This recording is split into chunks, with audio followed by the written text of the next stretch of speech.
अस्सलाम वालेकुम, welcome back to my YouTube channel psychological world of Rabia. तो हमने न्यूरो डेवलपमेंटल डिसऑर्डर की जो सीरीज स्टार्ट की थी, तो जो आज का जो हमारा डिसऑर्डर है वो है ADHD, attention deficit hyper activity disorder. Attention deficit hyper activity disorder को हाइपरकाइनेसिया भी कहा जाता था, और इसके अलावा जो इसका ओल्ड नेम है अटेंशन डेफिसिट डिसऑर्डर ADD भी कहा जाता है इसको।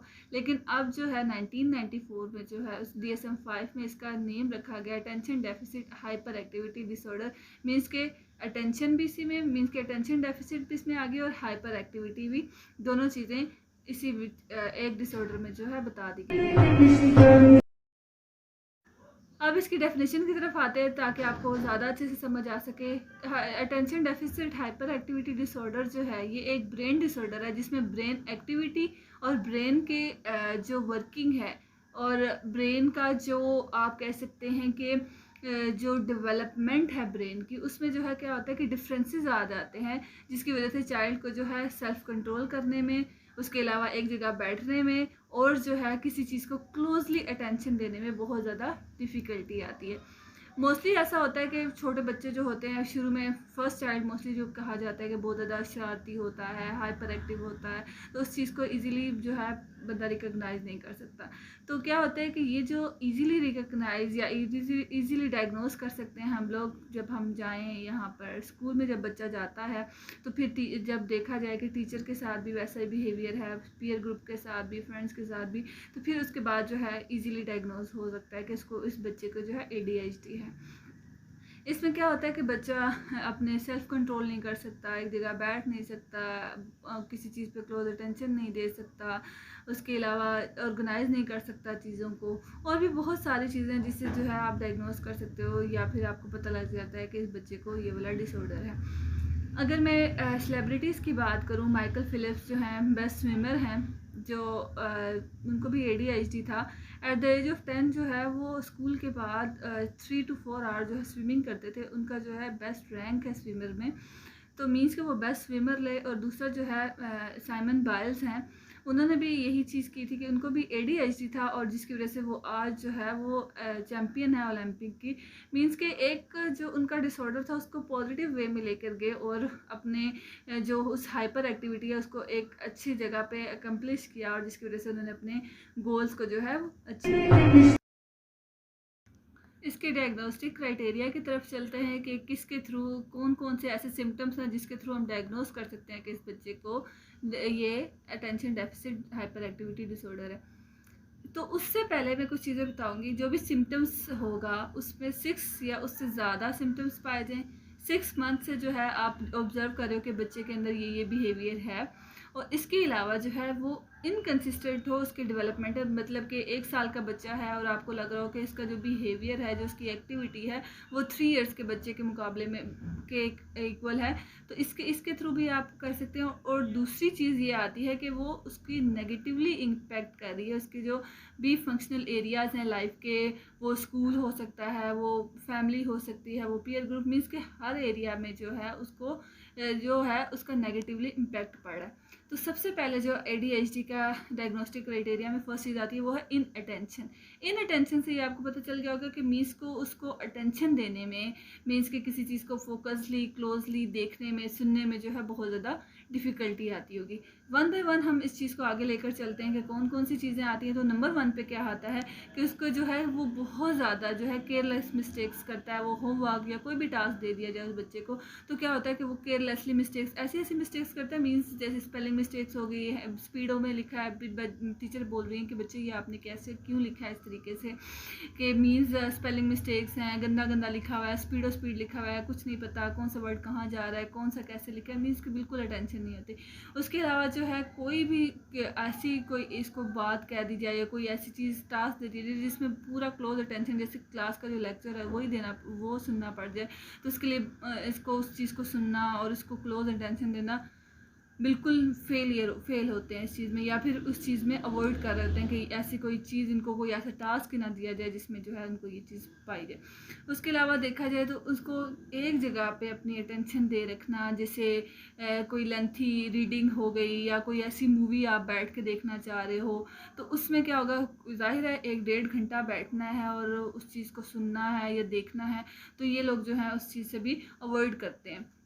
उसके अलावा क्या होता है कि ये लोग ना आपकी बात नहीं सुनते, मीन्स कि इतने केयरलेस और इतना अजीब बिहेवियर होता है इनका कि ये लोग बात ही नहीं सुनते। आप कुछ कह रहे हो, लेट्स सपोज मदर कहती है बच्चे को जाओ ये चीज़ ला दो, वो उस जगह पे जाकर कहते हैं मम्मा आपने क्या कहा था मुझे नहीं याद, आप दोबारा बता दें मैंने क्या चीज़ लानी। मीन्स कि ऐसा होता है इनके साथ। कोई टीचर ने कोई होमवर्क दिया है या कोई चीज़ लाने को कहा है, तो अगले दिन जब वो गया तो वो कहता है वो मुझे तो याद ही नहीं था, ये भी मैम ने बात कही थी। मीन्स कि ऐसी चीज़ें होती हैं। उसके अलावा जो है ये लोग ईजिली डिस्ट्रैक्ट हो जाते हैं। और इसके अलावा जो है अगर आप उसको कोई इंस्ट्रक्शंस दे रहे हो, बच्चा ये काम ऐसे ऐसे ऐसे करके लाना है, होमवर्क का पहले ये चीज़ लिखनी है फिर ये चीज़, मीन्स कि आप इंस्ट्रक्शंस दे रहे हो, तो पहली चीज़ है वो उसको अटेंटिवली सुनेगा नहीं। वो जब वो सुनेगा नहीं तो उससे केयरलेस मिस्टेक्स होंगी। जब केयरलेस मिस्टेक्स होंगी तो क्या होगा कि वो आपकी पहली चीज़ आ जाती है कि उसने आपकी इंस्ट्रक्शंस को फॉलो ही नहीं किया। उसके अलावा क्या होता है कि ऑर्गेनाइज़ करना टास्क को, जैसे आप उनको कह देते हो कि बुक शेल्फ पे ये बुक्स इस तरह रख दो, या उनका आप रूम भी देखेंगे तो मैसी सा रूम होगा, बैग इधर पड़ा है, बुक्स इधर पड़ी हुई हैं, शूज़ इधर, मीन्स के हर जो रूम भी है वो मैसी है, उसको कह दो ऑर्गेनाइज़ करने के लिए, तो उसको उस चीज़ में भी डिफ़िकल्टी होती है, ऑर्गेनाइज़ नहीं कर पाते। उसके अलावा इसी वजह से क्या होता है कि उनको ना टाइम मैनेजमेंट में बहुत डिफ़िकल्टी आती है, क्योंकि मीन्स को हर जगह पे लेट पहुंचना, उठना लेट, खाना लेट, फिर स्पीड वो क्लासरूम में लेट पहुंचना, होमवर्क ना दे पाना, मीन्स कि हर चीज़ में जो है बिकॉज टाइम मैनेजमेंट नहीं होती, तो इसकी वजह से जो है इनको बहुत सारी जो है इन जगहों पे टाइम मैनेजमेंट में भी डिफ़िकल्टी आती है। उसके अलावा अगर मैं बात करूँ तो अवॉइड करते हैं ऐसी चीज़ों को जिसमें मेंटल एफर्ट चाहिए, बिकॉज मेंटल एफर्ट जिसमें चाहिए होती है उसमें थोड़ा सा ज़्यादा टाइम चाहिए होता है, तो ये लोग उस चीज़ से अवॉइड कर रहे होते हैं या बिल्कुल रिलेक्टेंट होते हैं कि नहीं करना ये काम। उसके अलावा देखा जाए तो जैसे क्लासरूम में कोई नेसेसरी थिंग्स चाहिए होती हैं, पेन पेंसिल चीज़ें वगैरह, तो ये जो होता है ये भी वो लोग नहीं लेकर जाते। उसके अलावा क्या होता है कि जैसे मैंने आप लोगों को कहा कि इजीली डिस्ट्रैक्ट होते हैं किसी भी चीज़ से, स्पेशली एक्सट्रेनियस स्टिमुलाई से, जैसे मैंने आपको बताया कि कोई सीनरी होगी, कोई डेकोरेशन पीस होगा, या कोई चीज़ और आ रही है, या कोई आवाज़ आ रही है बाहर से, कोई साउंड आया है, तो वो उनका जल्दी से ध्यान हट जाता है उस चीज़ से और वो दूसरी तरफ देखना शुरू कर देते हैं। और जैसे मैंने आपको बताया कि केयरलेस होते हैं, तो उसकी वजह से जो है चीज़ें भी भूल जाते हैं। अगर टीचर ने कुछ मंगवाया है, मम्मा ने कुछ मंगाया, ये चीज़ ला दो, ये चीज़, तो उस चीज़ में भी उनको जो है वो डिफ़िकल्टी आती है। अगला जो दूसरा डिसऑर्डर है वो उसमें आता है कि इसमें हाइपर एक्टिविटी और इम्पल्सिविटी आती है। हाइपर एक्टिविटी क्या है कि हायर एक नॉर्मल जो एक्टिविटी उससे हाई लेवल की एक्टिविटी कर रहा है। दूसरी चीज़ इम्पल्सिविटी के उनकी इतनी ज़्यादा है हाइपर एक्टिविटी कि उसको उसको कंट्रोल करने में उनको बहुत ज़्यादा डिफ़िकल्टी आती है, प्रॉब्लम्स होती हैं, वो अवॉइड करते हैं इस चीज़ को और करने की कोशिश करते हैं, मीन्स के कंट्रोल कर लें, तब भी उनसे वो चीज़ कंट्रोल नहीं होती। उसमें सबसे पहली चीज़ आती है फिजिटिंग। अब बच्चा बैठा हुआ है, अपने हाथों को हिला रहा है, पाँव को हिला रहा है, कभी इधर देख रहा है, इधर देख रहा है, हेड की मूवमेंट कर रहा है। अच्छा जी, उसके सामने कोई टॉयज़ आ गए तो उसको खोल खाल के रख देगा। उसके अलावा रिमोट आ गया, उसको खोलना शुरू कर देगा कि इसमें क्या चीज़ है, और इस तरीके से, और या फिर तोड़ फोड़ बहुत ज़्यादा करेगा। क्वेश्चनिंग बहुत ज़्यादा होती है ऐसे बच्चों की। दूसरी चीज़ हाइपर एक्टिविटी में आती है कि उसको बच्चा जो है वो एक जगह पे स्टिल बैठ नहीं सकता। उसके अलावा जो है उनको इनअप्रोप्रिएट जगहों पे जंपिंग करना, क्लाइंबिंग करना, बेड के ऊपर या वॉल्स के ऊपर या पाइप के ऊपर, ऐसा कोई पाइप नज़र आ गया तो वो क्लाइंब करना शुरू कर देंगे। हो सकता है उसकी वजह से उनको इंजर्ड भी हो सकें उस वजह से, तो तब भी जो है इनको ऐसा कोई खौफ डर नहीं, बस एक्टिविटी करते ही रहते हैं कोई ना कोई। इसके अलावा बहुत ज़्यादा एक्सेसिवली टॉकिंग करते हैं, मीन बहुत बातें करना एक के बाद, मीन्स कि इनको खामोश बैठना बिल्कुल नहीं आता, बिल्कुल नहीं बैठते जी। जैसे उनकी हाथों और हेड की मूवमेंट या हाथों की मूवमेंट होती रहती है, ऐसे ही ये कोई और मूवमेंट भी नहीं कर सकते। अगर मोस्टली ऐसा होता है कि जो उनको काम दिया गया, लेट्स सपोज ऐसी कोई गेम है जो बैठ के खेलें, जैसे कैरम बोर्ड हो गया, लूडो हो गया, इस तरह की कोई गेम्स हैं, तो ये लोग जो बच्चे हैं जो हाइपर एक्टिविटी का शिकार होते हैं या ऐसा कोई प्रॉब्लम हो, तो वो लोग जो है ऐसी गेम्स खेलते ही नहीं हैं, क्योंकि ऑब्वियसली इतनी देर बैठना होगा, फिर वो अटेंशन से खेलना होगा, तो वो ऐसी गेम्स ही नहीं खेलते। उसके अलावा जो है क्लास में क्या है कि टीचर कुछ पढ़ा रहा है या अभी क्वेश्चन कर रहा है, एक चीज़ को एक्सप्लेन कर रहा है और कहेगा आप बताओ, तो वो बीच में ब्लर्ट आउट हो जाएंगे, मैम को इंटरप्ट करेंगे, उनको कहेंगे मैं बताता हूँ, या आंसर क्वेश्चन पूरा होने के बजाय आंसर पहले दे देते हैं। इस तरह की जो है हाइपर एक्टिविटी, टीचर भी इस चीज़ से गुस्सा होती है, बच्चे भी होते हैं कि ये बीच में इंटरप्ट कर रहा है हर चीज़ के। अगर आपने इसको कोई टास्क दिया है और दूसरे बच्चों की जगह आप उसको, क्या होगा कि मेरी पहले होमवर्क कॉपी चेक हो, मैं पहले लाइंस में आगे जाऊँ, मैं पहले चीज़ वो ले लूँ। जैसे कैंटीन में है तो वो चाहेगा कि बच्चों को धक्का दे और मैं सबसे आगे जाके ले आऊँ, उससे वेट नहीं हो पाएगा उस चीज़ का। तो ये जो है ये प्रॉब्लम्स होती हैं। अब जो मैंने इनअटेंशन की बात की और दूसरे सिम्टम्स आपको मैंने बताया हाइपर एक्टिविटी एंड इम्पल्सिविटी के।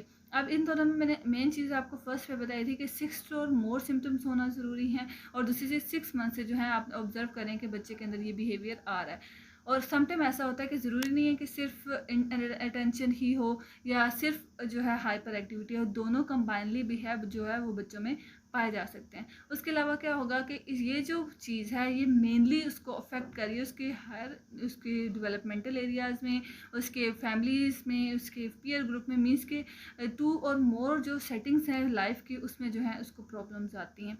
और इसके अलावा जो है जो मेंटल डिसऑर्डर, साइकोटिक डिसऑर्डर है, स्किज़ोफ्रेनिया वगैरह, या मेंटल डिसऑर्डर, मूड डिसऑर्डर हो गए और टिक्स डिसऑर्डर हो गए, मीन्स के उसमें भी जो है ये अच्छे से डिफ़ाइन नहीं किया गया। तो ये ADHD का डायग्नोस्टिक क्राइटेरिया था। मुझे लगता है कि इससे थ्रू आप ये चीज़ डायग्नोस कर सकेंगे। अगर आपके बच्चे के अंदर ऐसी कोई एक्टिविटी है तो अभी से ऑब्जर्व करें और डायग्नोस हैं। कॉजेज़ की सबसे पहले चीज़ ही जेनेटिक आती है कि पेरेंट्स में या फैमिली में कोई ऐसा साइकोटिक डिसऑर्डर जो है रन कर रहा है जिसकी वजह से जो है बच्चे के अंदर जो है ये चीज़ आई है। दूसरी चीज़ क्या होती है न्यूरोट्रांसमीटर्स की, मीन्स के हार्मोनल इम्बैलेंस हो सकता है, हार्मोन्स का कुछ लो हो सकते हैं, कुछ बहुत ज़्यादा हाईली हो सकते हैं जिसकी वजह से उनके अंदर हाइपर एक्टिविटी आई है, मीन्स के न्यूरल इम्बैलेंस भी हो सकता है। उसके अलावा कोई ब्रेन के चेंजेस भी हो सकते हैं, जैसे मैंने आपको बताया कि उसके ब्रेन डेवलपमेंट में या फिर ब्रेन की जो एक्टिविटीज़ हैं उसमें थोड़ा बहुत डिफरेंसेस आता है, उसकी वजह से भी ऐसा हो सकता है। उसके अलावा जो है अगर मदर ने जो है पुअर न्यूट्रिशन लिया है या बच्चा जो है उसको भी न्यूट्रिशन सही नहीं मिल रही, तो उसकी वजह से भी मोस्टली ऐसा होता है। ज़रूरी नहीं है कि यही वजह हो न्यूट्रिशन की, लेकिन और भी साइड बाय साइड जो है कहीं ना कहीं ये वाला भी कॉज जो है वो फॉल कर रहा होता है। उसके अलावा जो है कोई ऐसा मदर को इन्फेक्शन हुआ था प्रेगनेंसी के थ्रू ड्यूरिंग, या फिर बाय बर्थ, मीन्स के बर्थ के ड्यूरिंग जो है कोई ऐसे उनको कोई इन्फेक्शन था या कोई ऐसी अफेक्टिव जो इन्फेक्टेड कोई डिजीज़ या कोई ऐसा चीज़ हो गई थी जिसकी वजह से जो चाइल्ड में जो है ADHD आ जाता है।